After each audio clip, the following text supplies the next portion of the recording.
What's up, everybody? Welcome to my review of Dark Phoenix, the final installment of Fox's X-Men film franchise before the rights revert back to Marvel, unless you count New Mutants, and God knows if that thing will ever see the light of day at this point. And given that this was the swan song, the big finale of a series of movies that began almost 20 years ago, it's hard not to feel let down.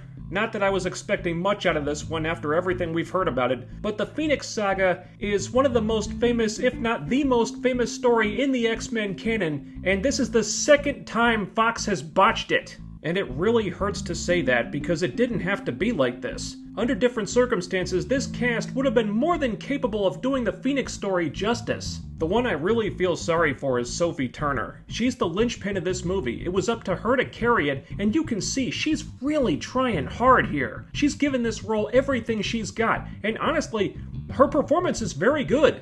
She has to go through a huge range of emotions here, and I thought she did as well with the material as an actor could. The movie definitely has problems, but she's not one of them. And with a better script, I think she could have delivered the Phoenix character that we all wanted. Unfortunately, she was stuck with this one. And therein lies the problem. The problem that this script takes one of the all-time great classic X-Men stories, twists it all out of shape, and gives us the barest minimum Cliff Notes version of it. It's exactly what everyone knew was going to happen, because the Phoenix Saga / Dark Phoenix is just too big of a story to do in one movie. All the emotional and psychological complexities of that story are completely lost here. And I don't know what made them think they could do it justice this time when they obviously didn't have the budget for it. This story is supposed to literally span entire galaxies, and they turned it into what felt like the smallest scale X-Men film since First Class. The biggest set piece in the movie is a fight sequence on a train, which I heard they actually had to add in reshoots in an attempt to save the third act. And sure, the train scene is fun, but that was the biggest sequence you had up your sleeves when you're telling a story about a cosmic entity that eats entire planets when it gets pissed off? Really? The whole scope of the movie feels surprisingly narrow, actually. Not helped by the fact that they're still keeping the focus on the same four characters these movies always seem to focus on, plus Jean Grey this time. Everyone else continues to be sadly underutilized, more so than usual in some cases. Quicksilver is sidelined for most of the movie, doesn't get any scenes with Magneto to finish that arc, Storm and Nightcrawler are mostly just there to do stuff in action scenes, and Cyclops gets a little stuff with Jean, but not as much as you might think. Aside from that, it's the same characters they always spotlight, which I don't understand, because you could have taken Mystique out of there, given her screen time to someone else, and I don't think anyone would have complained, not even Jennifer Lawrence. It's plain as day how bored she is and that she doesn't really care about the character. Case in point, the scene where the X-Men come home after a mission and they're meeting the students and Raven morphs back into Jennifer Lawrence, even though that makes no sense because her arc was about her accepting herself for what she is, but J-Law wants to be in the makeup as little as possible, so screw character development, I guess. Mutant and proud, huh, Raven? Yeah. Sure. That's also the scene where we get that terrible "you should change the name to X-Women" line, and it's every bit as cringy and weird as the clips made it look. It feels like something that got added in during reshoots or something, and I could not tell you why. It doesn't even make sense in context either. Oh, so it's always the women saving the men on this team, Raven? Is that what's going on? That's funny because, as I recall, in the last movie, it was Quicksilver who saved everyone on this team of yours, X-Men and women alike. So, if it weren't for Quicksilver, a man, by the way, you'd all be dead.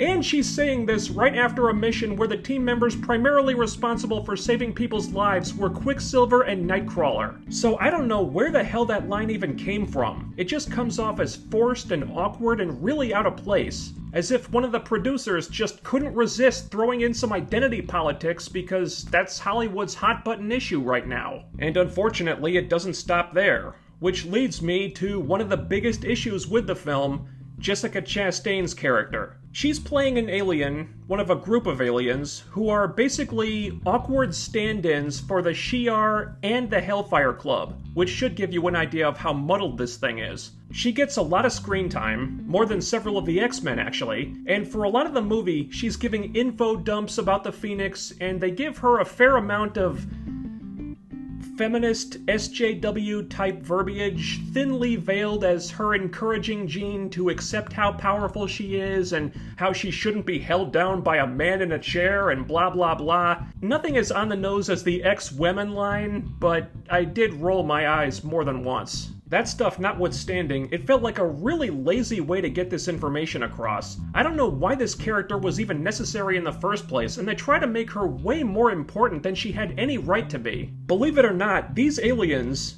these generic, nondescript, boring-ass, dime-a-dozen aliens are the villains of the movie, and the film intends for them to be a big deal, but they're not. Or at least they shouldn't be, because the real villain is supposed to be Dark Phoenix. But the movie never properly explores that. It doesn't really show Jean slowly losing her grip on her sanity as the Phoenix takes over. It's portrayed more like she's just overloaded with power and loses control a few times due to repressed anger issues. So basically, they've taken a story that involved, among other things, the M-Cron crystal, and Jean slowly descending into madness, and the Shi'ar Empire, and fighting a desperate battle against the Imperial Guard on the moon over the fate of a woman possessed by a cosmic force that can eat entire galaxies and all this other stuff, and reduced it to the X-Men fighting a gang of human-looking aliens on a train. Underwhelming doesn't quite cover it. Now, I wasn't expecting anything close to what the comics did, but if they didn't want to devote enough time to telling the story right, which realistically would need to have taken place over multiple films, and if they didn't have the ambition or the money to do something that was at least bigger than this, then I really wish they just hadn't bothered. It's actually pretty surprising how low the stakes are. The movie really wants you to feel like the stakes are high and that the fate of the world hangs in the balance, but when it all culminates with a fight on a train, how are you supposed to feel that way? And the fight itself is actually one of the better things in the movie, but it couldn't save it when the scope needed to be so much bigger than this. And I might have even been okay with the story being on a smaller scale if it was at least well told, but it's not. The ending seems to retcon part of Days of Future Past that I won't spoil, and even beyond the stuff with the Phoenix, there are story elements here that feel rushed and thrown together and not fully fleshed out at all. There's this side plot about how the X-Men have become popular superheroes to the rest of the world, but Xavier knows that it only takes one bad day for that to get ruined, and then things fall apart, and people go back to hating and fearing mutants, and I thought they were gonna do something to address that, but then the movie just ends with everything magically back to normal. What the hell? Like, people on the news were talking about mutant internment camps a few scenes ago. What happened to those?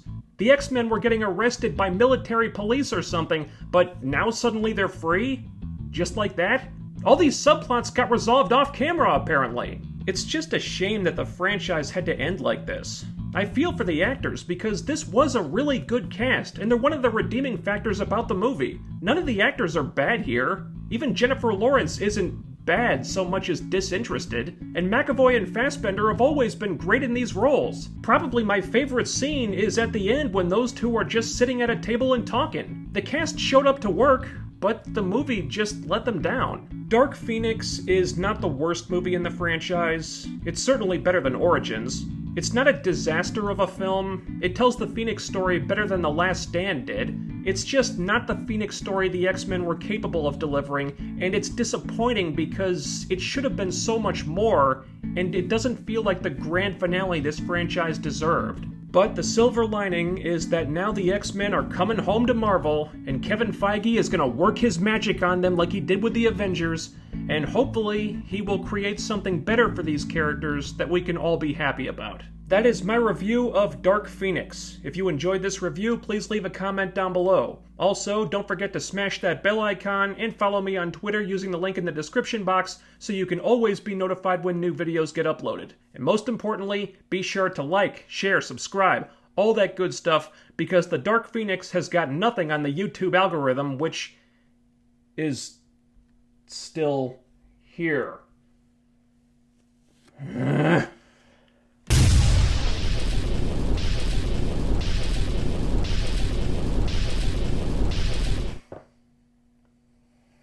God damn it.